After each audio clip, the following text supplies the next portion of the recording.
ئەم خۆڵبارینە لە ناوچە بیابانەکانەوە هەوایەکی زۆر بەقەوت دێ ئەوتی خۆڵانەیە هەموو دێنێت بۆ نزیکەی هزارها کیلۆمتر ئەیگوازێتەوە ئەبێتە هۆی کۆمەڵە نەخۆشی چاو و پێستا و کاریشی هەیە لەسەر ئەم وردە خۆڵانە کاری هەیە لەسەر ئەوەی لەسەر مرۆڤ بۆ توشببوونی نەخۆشی التیهاب سەحایە. ئێمە وەکو فەرمانگەی تەندروستی کە کەرکک ئامادەباشیمان کردووە هۆبەی ئەمبڵانسەکان ئیسعافەکانمان هەموو حاضر کردووە لەسەر ژمارەی 122 کە دەمامکمان داوە پێیان و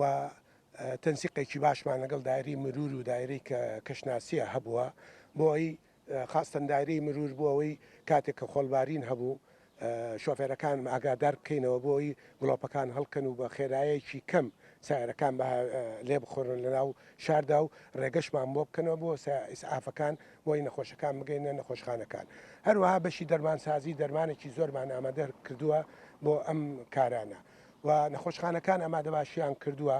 لە بەشی تەواری و لە قاوشی ئینعاشەکان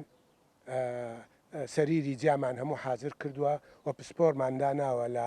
هەموو نەخۆشخانەکان پسپۆری تایبەت بە بەشی هەناوەوە و بۆ استقبالکردنی ئەو نەخۆشانی کە دێن.